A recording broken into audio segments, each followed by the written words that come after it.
Guyana संसद में प्रधानमंत्री मोदी का संबोधन, कहा भारत और गयाना लोकतंत्र को मजबूत कर रहे दोनों देशों ने एक जैसी गुलामी और संघर्ष देखा। पीएम मोदी ने कहा दुनिया के लिए समय युद्ध का समय नहीं बल्कि झगड़ा खत्म करने का है, भारत शांति के पक्ष में खड़ा है। गयाना के जॉर्ज टाउन में दिखा रोमांचक माहौल, पीएम मोदी ने कार्यक्रम नेताओं के साथ फ्लाई पास्ट देखा। 23 नवंबर यानी शनिवार को महाराष्ट्र चुनाव का रिजल्ट आना है। महाविकास आघाड़ी और महायुति अपनी अपनी जीत का दावा कर रही हैं। इस बीच मुंबई में आज महाविकास आघाड़ी ने बैठक की। 1.5 घंटे चली मीटिंग में नतीजों को लेकर रणनीति बनी। सूत्रों के हवाले से खबर है कि जीतने वाले बागी उम्मीदवारों से संपर्क साध रही है महाविकास आघाड़ी। अपने विधायकों को एकजुट रखने के लिए होटल में भी शिफ्ट करने की तैयारी। महाराष्ट्र कांग्रेस अध्यक्ष नाना पटोले ने कहा मतगणना के समय रखी जाएगी कड़ी नजर, कोई गड़बड़ी ना हो इसके लिए पूरी तरह तैयार महाविकास आघाड़ी। सीएम फेस के सवाल पर नाना पटोले ने कहा हाईकमान का फैसला मान्य होगा, 75 से ज्यादा कांग्रेस विधायक जीत कर आएंगे। नाना पटोले ने कहा महाराष्ट्र में कांग्रेस के नेतृत्व में बनेगी सरकार, हरियाणा में जो नुकसान हुआ महाराष्ट्र यहां नहीं होगा। एग्जिट पोल पर उद्धव गुट को भी भरोसा नहीं, संजय राउत ने कहा महाविकास आघाड़ी को कम से कम 160 से 165 सीटें मिलेंगी। नाना पटोले के दावे पर संजय राउत ने पलटवार किया, कहा पटोले के नाम का ऐलान कर दे कांग्रेस पार्टी। नाना पटोले के सीएम पद के दावेदार पर जितेंद्र आव्हाड ने भी दिया जवाब, कहा कोई बोलकर खुश हो रहा तो होने दीजिए। जितेंद्र आव्हाड ने कहा विदर्भ में महाअघाड़ी को मिलेगी सबसे ज्यादा सीटें, महाराष्ट्र में महाअघाड़ी की बनेगी सरकार। एग्जिट पोल पर शिवसेना यूबीटी नेता आनंद दुबे ने कहा नतीजों में दिखेगा बड़ा उलटफेर, वोट परसेंट बढ़ना सरकार के खिलाफ। आनंद दुबे ने कहा एग्जिट पोल के आंकड़े झूठे साबित होंगे, महाविकास आघाड़ी की बनेगी सरकार। एग्जिट पोल के रुझानों से बीजेपी काफी खुश दिख रही। डिप्टी सीएम देवेंद्र फडणवीस ने भी कहा महाराष्ट्र में महायुति की सरकार बनेगी, बड़े वोट परसेंट का बीजेपी को फायदा होगा। देवेंद्र फडणवीस ने कहा सीएम पद को लेकर फिलहाल कोई चर्चा नहीं, रिजल्ट आने के बाद सब बैठकर फैसला करेंगे। बीजेपी नेता प्रवीण दरेकर ने देवेंद्र फडणवीस को सीएम बनाने की मांग की, कहा शिवसेना को भी इस बारे में सोचना चाहिए। महाराष्ट्र के मंत्री दीपक केसरकर ने कहा कि चुनाव में भारी बहुमत से जीतेगी महायुति, विपक्ष के फैलाए झूठे नैरेटिव से लोग बाहर निकल आए।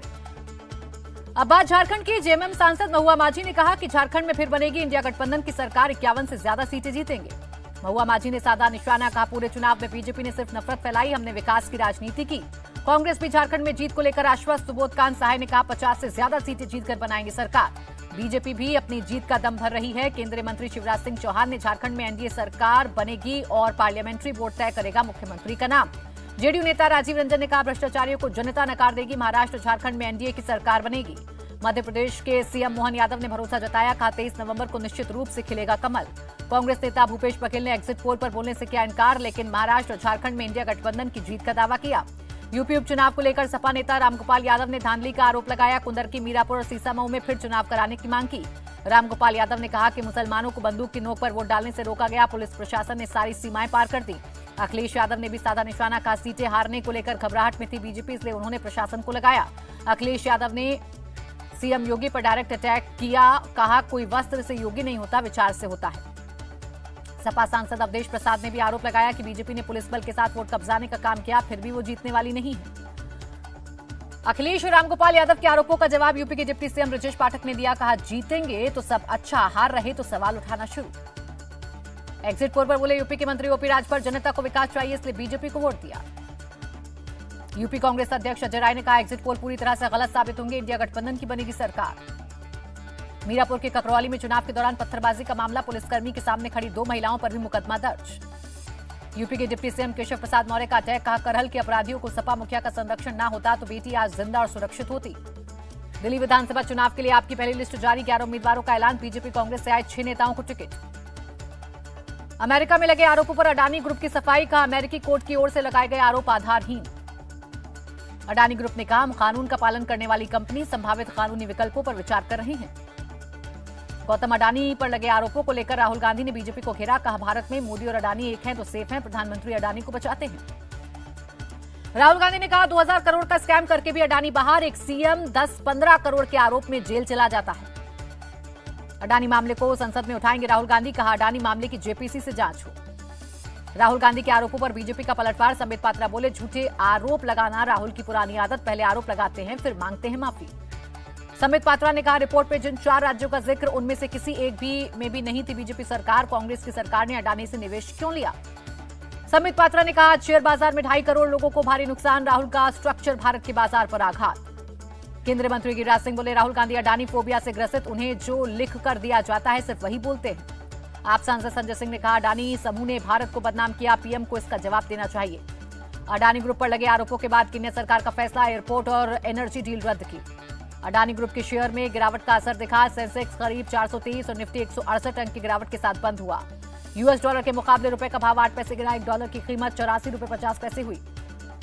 अडानी मामले पर एनएसयूआई कार्यकर्ताओं ने किया विरोध प्रदर्शन, सरकार से जेपीसी जांच कराने की मांग की। डेनमार्क के राजदूत से मिले राजस्थान सीएम भजनलाल शर्मा, जयपुर में कई मुद्दों पर हुई बातचीत। वियंतियाने में 11वें आसियान रक्षा मंत्रियों की बैठक, भारत के रक्षा मंत्री राजनाथ सिंह बोले, सभी अंतर्राष्ट्रीय विवाद बातचीत से सुलझाए जाने चाहिए। राजनाथ सिंह ने अमेरिका समेत कई देशों के रक्षा मंत्रियों के साथ द्विपक्षीय बैठक की, रक्षा क्षेत्र में सहयोग बढ़ाने पर बात हुई। भारत और ऑस्ट्रेलिया के बीच चल रही मिलिट्री एक्सरसाइज खत्म, पुणे में 2 सप्ताह से चल रही थी ड्रिल। भारत और ऑस्ट्रेलिया के बीच एयर टू एयर रिफ्यूलिंग को लेकर समझौता, इंडियन आर्म्ड फोर्स और ऑस्ट्रेलियन एयरफोर्स के विमान भर सकेंगे फ्यूल। नेपाल दौरे पर Indian army chief general Upendra Dwivedi Nepali army chief से मुलाकात की, रक्षा क्षेत्र में सहयोग बढ़ाने पर हुई बात। वक्फ संशोधन बिल पर संसदीय समिति में 2 फाड़, विपक्षी सांसदों ने की जेपीसी का कार्यकाल बढ़ाने की मांग, चेयरमैन जगदंबिका पाल पर मनमानी का आरोप लगाया। जेपीसी में शामिल विपक्षी सांसदों ने लोकसभा स्पीकर से फोन पर की बात, जल्द हो सकती है मुलाकात, चेयरमैन जगदंबिका पाल बोले, समय पर ही अपना रिपोर्ट देगी committee. All India Muslim personal law board के महासचिव का बयान, का वक्फ बिल को लेकर सरकार की नीयत ठीक नहीं, विरोध के बावजूद बिल लाने की बात कर रही। कर्नाटक के कलबुर्गी में बीजेपी और किसानों का प्रदर्शन, वक्फ बोर्ड अतिक्रमण मामले पर जताया विरोध। 15 दिसंबर से रायपुर से अंबिकापुर की उड़ान होंगी शुरू, छत्तीसगढ़ सीएम विष्णुदेव साय ने दी जानकारी। जम्मू कश्मीर के पुंछ में सीएम उमर अब्दुल्ला ने की बैठक, विकास परियोजनाओं को लेकर की चर्चा। बाबा बागेश्वर की सनातन हिंदू एकता पदयात्रा, हनुमान चालीसा के साथ हुई शुरुआत, लाखों लोग शामिल। 9 दिन में 160 किलोमीटर की दूरी तय करेंगे बाबा बागेश्वर धाम से लेकर ओरछा तक हिंदू एकता पदयात्रा। इंडिया टीवी से बातचीत में बोले बाबा बागेश्वर, भारत में सिर्फ 2 जातियां, अमीर और गरीब, आम लोगों को बुनियादी सुविधाएं भी नहीं मिल रही हैं। बिहार के बोधगया में केंद्रीय मंत्री नितिन गडकरी ने 3700 करोड़ रुपए से अधिक की 6 सड़क परियोजनाओं का उद्घाटन और शिलान्यास किया। डिजिटल अरेस्ट और साइबर फ्रॉड पर भारत सरकार का एक्शन, 17,000 व्हाट्सएप अकाउंट ब्लॉक किए। दिल्ली में स्थित बीकानेर हाउस होगा कुर्क, पटियाला हाउस कोर्ट ने दिया आदेश। यूपी पुलिस भर्ती परीक्षा का रिजल्ट जारी, यूपी 15 दिसंबर से शुरू हो सकता है फिजिकल टेस्ट। यूपी में आरओ और एआरओ की परीक्षा में पेपर लीक का मामला, ईडी ने 2 मास्टरमाइंड रवि अत्री और सुभाष प्रकाश को पकड़ा। यूपी के हमीरपुर में अतिक्रमण हटाओ अभियान शुरू, मौदहा कस्बे में प्रशासन अवैध निर्माणों को तोड़ा। हरदोई में भी सरकारी जमीन पर अवैध कब्जे को हटाया गया, 3 पक्के मकान के अवैध निर्माण को तोड़ा गया। राजस्थान के नवलगढ़ में फ्लाईओवर के चौड़ीकरण का काम शुरू हुआ, अवैध निर्माण को बुलडोजर से तोड़ा जा रहा है। एमपी के इंदौर में सड़कों के चौड़ीकरण और सौंदर्यीकरण का काम जारी, 110 मकानों को तोड़ा गया। मुंबई एयरपोर्ट के पास बनी अवैध दरगाह पर चला बुलडोजर, सिडको ने पहले ही भेजा था नोटिस। दिल्ली पुलिस की क्राइम ब्रांच ने एमपी के राजगढ़ के 2 के चोर गिरोह का भंडाफाड़ किया, 4 चोर पकड़े गए, 13 सिम और 5 मोबाइल जब्त। असम सरकार ने 2 जगहों के नाम बदले, करीमगंज जिले का श्रीभूमि और करीमगंज शहर का श्रीभूमि टाउन रखा। कोलकाता से बिहार जा रही बस का हजारीबाग में एक्सीडेंट, 7 की मौत, 12 से ज्यादा लोग घायल। दिल्ली एनसीआर में नंदिनी दूध के प्रोडक्ट्स लॉन्च हुए, सीएम सिद्धरामैया ने उम्मीद जताई लोगों को प्रोडक्ट्स पसंद आएंगे। गुजरात सरकार का 11वां चिंतन शिविर सोमनाथ में आयोजित, सीएम भूपेंद्र पटेल ने सोमनाथ मंदिर में जाकर पूजा भी की। बिहार की राजधानी पटना में आश्रय गृह में फूड पॉइजनिंग से बीमार पड़ने और मौत का मामला, राष्ट्रीय मानवाधिकार आयोग ने स्वतः संज्ञान लिया।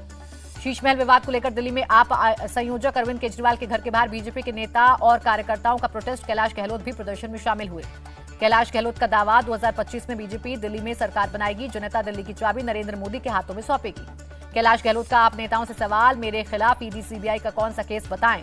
पंजाब के मोगा में केंद्रीय मंत्री तोखन साहू ने बेलर मशीन से पराली के बंडल बनाए, किसानों से पराली नहीं जलाने की अपील की। दिल्ली की सीएम आतिशी ने रोहिणी के सेक्टर 27 में स्कूल का किया उद्घाटन, कहा अच्छी शिक्षा देना सरकार की प्राथमिकता। वाराणसी में गंगा घाट पर साइबेरियन पक्षियों ने डाला डेरा, पर्यटकों के लिए आकर्षण का केंद्र बना। जम्मू कश्मीर के जवाहर टनल के रेनोवेशन का काम पूरा, अगले महीने आम लोगों के लिए खोला जाएगा। असम वन विभाग ने जोरहाट में 6 हाथियों का रेस्क्यू किया, गहरी खाई में फंस गए थे हाथी। बिहार में आयोजित होगा खेलो इंडिया यूथ गेम्स 2025, खेल मंत्री मनसुख मांडविया ने सीएम नीतीश से मुलाकात के बाद किया ऐलान। लखनऊ में सीएम योगी ने फिल्म द साबरमती रिपोर्ट देखी, कलाकार विक्रांत मैसी और ऋषि खन्ना भी मौजूद रहे। सीएम योगी बोले, गोधरा कांड की सच्चाई अब सामने आई है, सच्चाई पर पर्दा डालने वाले लोगों को बेनकाब करने की जरूरत। सीएम योगी से मिले द साबरमती रिपोर्ट के स्टारकास्ट विक्रांत मैसी और ऋषि खन्ना ने फिल्म को टैक्स फ्री करने के लिए आभार